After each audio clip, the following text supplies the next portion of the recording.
എല്ലാവരും ഇങ്ങനെ പൈസ എന്തൊക്കെ അവർ കൂടി ചെയ്തൂടെ?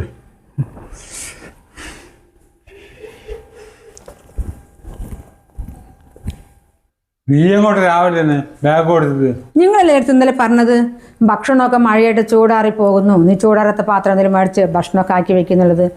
ഞാൻ ഗ്യാസ് സ്റ്റോൾ വാങ്ങിക്കാൻ വേണ്ടി പോവുക. പുറത്ത് ഒരു സ്ഥാനത്ത് നോക്കി നിൽക്കല്ലേ? കച്ചവടം കുറവപ്പോൾ പൈസയായി നോക്കി ചിലവാക്കുക. അതിനിപ്പോൾ അത്ര പൈസയൊന്നും ആവില്ല സൂക്ഷിച്ച് ചിലവാക്കാൻ. പൈസയെ ഞാനൊരു 3000 രൂപ എടുത്തിട്ടുള്ളൂ, ബാക്കി അവിടെ തന്നെ ഉണ്ട്. ഒരുപാട് വില കൂടിയൊന്നും എടുക്കണ്ട, നീ പോയിട്ടൊന്ന് വേഗം വാ. പിന്നെ അത്രത്തോളം പൈസ ഉള്ളപ്പോൾ ഞാൻ കൊണ്ടുപോകണം സൂക്ഷിച്ച് ചിലവാക്കാൻ വേണ്ടിയിട്ട്. ഇതേ എടുത്തിട്ടുള്ളൂ ആകപ്പാട്. എന്നാൽ ശരിയേ, ഞാൻ പോയിട്ട് വേഗം വരാം. 5000 എടുത്തിട്ടുണ്ടാവും. അവിടെ ഏതാ മോദി? അത് എനിക്കറിയില്ലേ.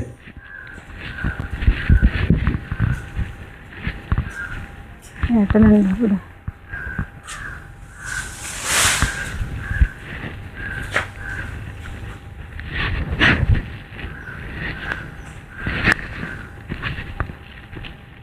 ഛത്തീസ്ഗഡിൻ്റെ അടുത്ത് മരത്തിന് നല്ല ലാഭം കിട്ടി. പക്ഷെ നിലമ്പൂരിൻ്റെ അടുത്തപ്പോൾ കുറച്ച് നഷ്ടമായി. എല്ലാം ഓരോ പൂക്ക.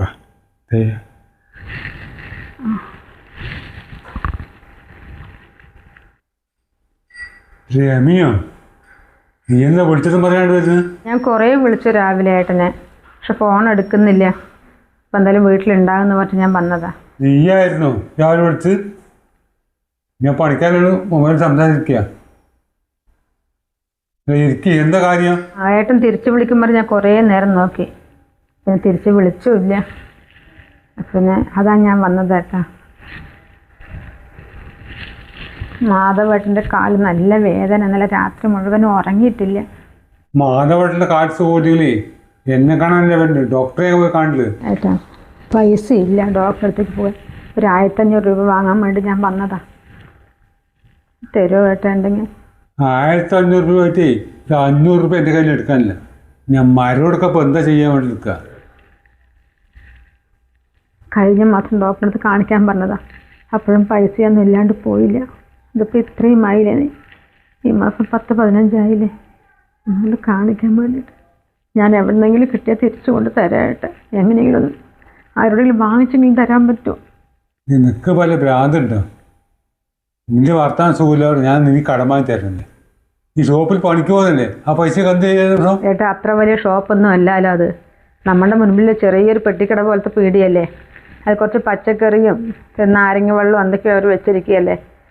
അതിൽ അവർ വന്ന് നിൽക്കുന്നതാ. എൻ്റെ വീട്ടിൽ എൻ്റെ ഗതികേട് കണ്ടിട്ട് ചേച്ചി നിങ്ങൾ വന്ന് നിന്നോളേ വൈകുന്നേരം വരെ, നിങ്ങൾക്ക് എന്തെങ്കിലും തരാമെന്ന് പറഞ്ഞിട്ട് എനിക്ക് 200 രൂപ ദിവസം തരും കേട്ടോ അവർ. അത്രേ കച്ചവടം ഉള്ളൂ. ആ 200 കൊണ്ട് ഞാൻ എന്താ ചെയ്യണം? ഞാൻ മരുന്ന് എത്ര വാങ്ങിക്കണം? ചിലവും കഴിയണം, മരുന്നും വാങ്ങണം. ഉടുക്കാൻ ലുങ്കിയൊന്നും ഏട്ടനില്ലായിരുന്നു, ഇപ്പോൾ 2 ലുങ്കി വാങ്ങി. പൈസ ഒന്നും ഇല്ല ഏട്ടാ കയ്യിൽ. അത് കാരണം ഞാൻ വന്നത്, ഉണ്ടെങ്കിൽ വരില്ലായിരുന്നു. അനുഭവിക്കണം. നിന്റെ വർത്താനം സുഖമുള്ള ഒരു കൊല്ലമല്ലേ? ആ പോയി പണിക്കന്നെ ചെക്കനെ അയച്ചാൽ വലിയ കൂലി കിട്ടില്ലേ? നിന്റെ താല്പര്യം മാറിയ ഏട്ടാ ആ പണിക്ക് അവനും പോകാൻ പറഞ്ഞതാ. മൂപ്പര് സമ്മതിക്കണ്ട. മൂപ്പര് ബിൽഡിങ്ങിൻ്റെ മേലെന്ന് താഴേക്ക് ചെറുതായിട്ട് വീടെന്നൊക്കെയാണ് പറഞ്ഞത് മൂപ്പര്. പക്ഷെ നല്ല ഞരമ്പ് പൊട്ടിപ്പോയില്ലേ ഏട്ടാ. അത് കാരണം പണിയെടുക്കാനും പറ്റുന്നില്ല. കാലിൻ്റെ അതിൻ്റെ പഴുപ്പ് ഇങ്ങനെ വന്ന് കാല് വേദനിച്ചിട്ട് മൂപ്പര് അവിടെ ഇരിക്കുക. ഇനി മോനെ ആ പണിക്ക് തന്നെ അയക്കാന്ന് പറഞ്ഞാൽ അവൻ നല്ലപോലെ പഠിപ്പിച്ചതല്ലേ. മൂപ്പര് പണിക്ക് പോകുന്ന സമയത്ത് അവൻ്റെ പഠിപ്പും കഴിഞ്ഞു. ഇനിയിപ്പോൾ ബാംഗ്ലൂർ പോയിട്ടിപ്പോൾ 3-4 മാസമായില്ലേ. അവന് ശരിക്കും കയറുകയാണെങ്കിൽ ശമ്പളമൊക്കെ കിട്ടാനായി. ഞങ്ങളുടെ കഷ്ടകാലം എന്ന് പറയുക. അവന് ഇൻ്റർവ്യൂവും ഓരോരോ കാര്യങ്ങളായിട്ട് അവന് ഞാൻ ജോലി കയറിയിട്ടില്ല. അത് കാരണമോ. അപ്പോൾ അത് കയറിക്കഴിഞ്ഞാൽ അവന് നല്ലൊരു ജോലിയായില്ലേ. അവനെയും വാർപ്പിൻ്റെ പണിക്ക് വിട്ടാൽ അവൻ വളർന്നു വരുന്ന കുട്ടിയല്ലേ. അവനൊരു ജീവിതം വേണ്ടേ ഏട്ടാ. 1 രൂപ കയ്യിലുമില്ല, പൊങ്ങച്ചത്തിന് കുറവുമില്ല. എൻ്റെ മകൻ ഒരു കാര്യം ചെയ്യും, കറക്റ്റായിട്ട് തിരിച്ചു പറ്റായി.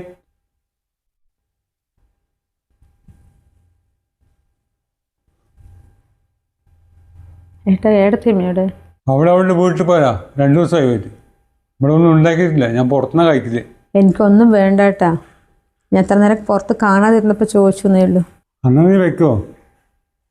ഞാനും പോകാൻ നിൽക്കുക. ചെക്കന് ബാംഗ്ലൂരിൽ പണി ശരിയായിട്ട് നാട്ടിൽ വന്ന പണിക്ക് പോകാൻ പറയും. നോക്കട്ടെ, ഇതിലും പോയിട്ട് 3-4 മാസമല്ലേ ആയിട്ടുള്ളൂ. 2-3 മാസം കൂടി നോക്കട്ടെ. എന്നിട്ട് പിന്നെയും ശരിയായിട്ടില്ലെങ്കിൽ എന്തെങ്കിലും ചെയ്യാം.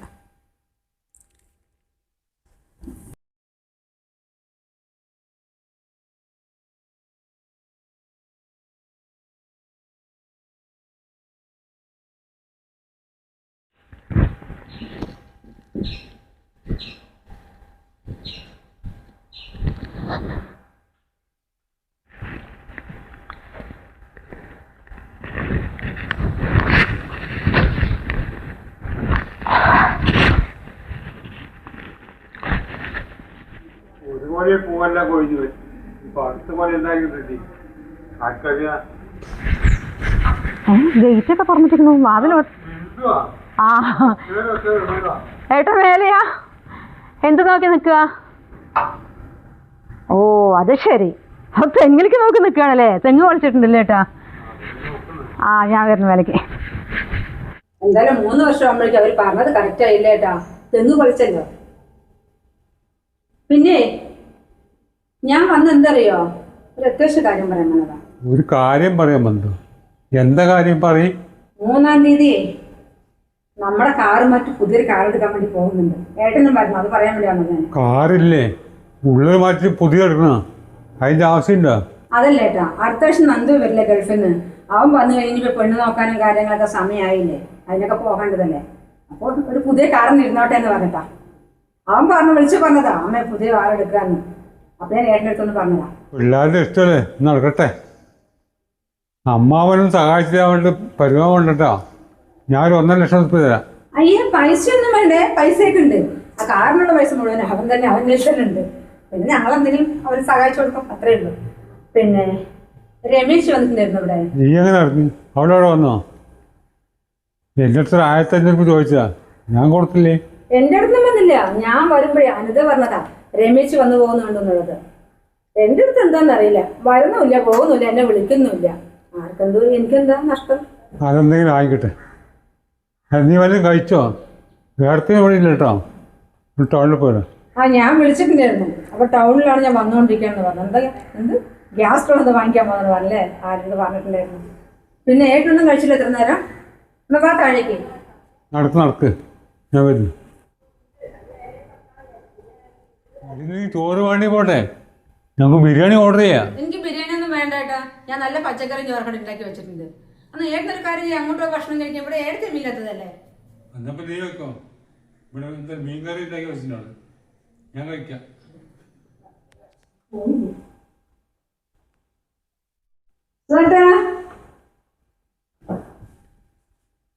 നീ എന്താ നീയും പിടിച്ച് ബസ്സിന് വന്നതാണ്? ഇത് കവറൊന്നുമില്ലേ? കവറ് ഞാനേ അയാളുടെ വീടിന് മുമ്പിൽ തന്നെ ഇട്ട് കൊടുത്തു. ഞാൻ അവിടെ തന്നെ ഓട്ടോ പിടിച്ചുകൊണ്ട് വന്നതാ. പാത്രം ഇഷ്ടപ്പെട്ടു നോക്കണേ. സ്റ്റീലിൻ്റെ എടുത്തത്. എനിക്ക് സ്റ്റീലിൻ്റെ വേണ്ടെന്ന് പറഞ്ഞ് ഞാൻ എടുത്തതാ. ഇത് കണ്ട് ഇത് കറിയൊക്കെ ആക്കി വയ്ക്കാനാണേ.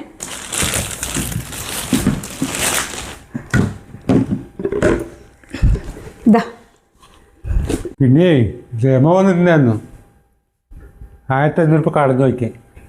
ഞാൻ കൊടുത്തൊന്നുമില്ല, അവിടെ പോയി. ആ അതെന്തായാലും നന്നായി.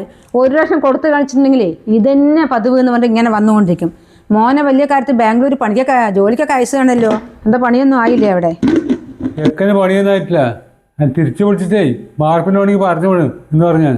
വാർപ്പിൻ്റെ പണിക്ക് അയച്ചു വിടണു നല്ലൊരാളും. അവളുടെ ഭർത്താവ് കേട്ടിട്ടുണ്ടെങ്കിലേ നിങ്ങൾക്ക് നല്ല ചീത്തയായിരിക്കും കിട്ടുക. ഒന്നുമില്ലെങ്കിലും അയാൾക്ക് പൊങ്ങച്ചത്തിന് ഒരു കുറവുമില്ല. വാർപ്പിൻ്റെ പണിക്ക് പോകും. ആ ചെക്കനെ നല്ലോണം പഠിപ്പിച്ചതല്ലേ. എന്തെങ്കിലും ആയിക്കോട്ടെ, നമുക്കെന്ത് പറ്റും. എന്തായാലും പൈസ കൊടുക്കാത്ത നന്നായി. അല്ലെങ്കിൽ ഇനി ഇടയ്ക്ക് സഹായന്മാർ ചോദിച്ചിട്ട് വരും. ആൾക്കാരുടെ മുൻപിൽ നാണക്കേട് പറയും. വരുന്ന കോലും ഇതൊക്കെ കാണണം. മര്യാദയ്ക്ക് ഡ്രസ്സും ഇല്ല, ഒന്നുമില്ല. ഞാൻ കണ്ടാൽ 2-3 പഴയ സാരി അതങ്ങ് എടുത്ത് കൊടുക്കുമായിരുന്നു. താൽക്കാലം ഒന്നും കൊടുക്കണ്ട, അപ്പോഴവൾ പഠിക്കൂ. മരത്തിൻ്റെ കച്ചവടം കുറഞ്ഞ് മരം ഞാൻ എടുക്കുന്നില്ല, അത് വേണ്ട.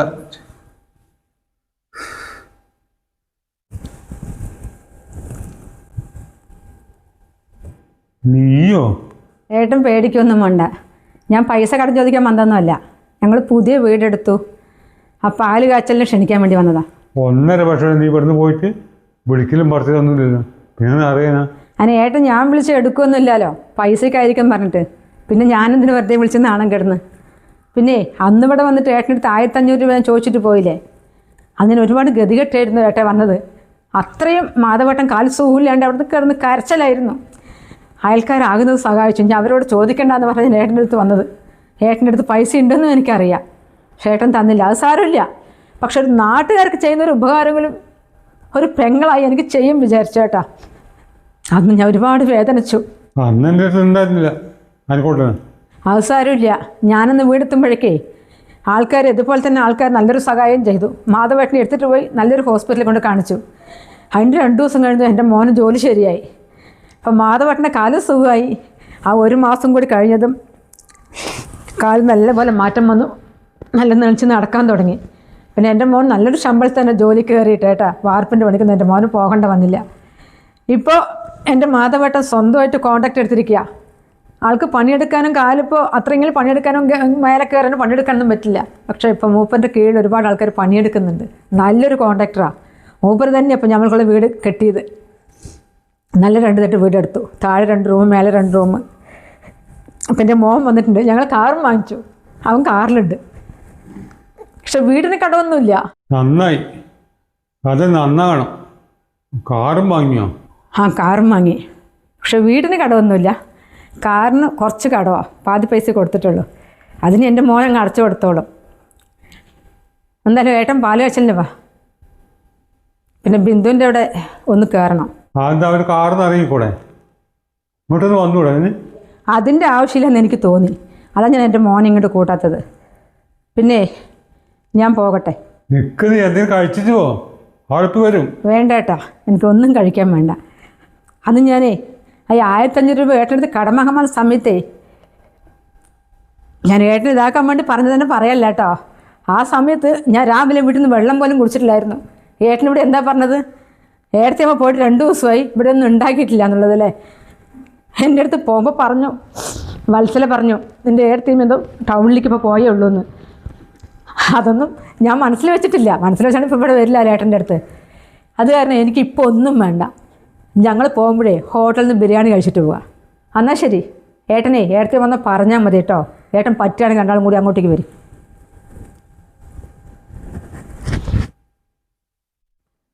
എൻ്റെ പൈസയും പോയി, എൻ്റെ കച്ചവടം കുറഞ്ഞു. ഇവിടെ വലിയ പൈസക്കാർത്തിയായി.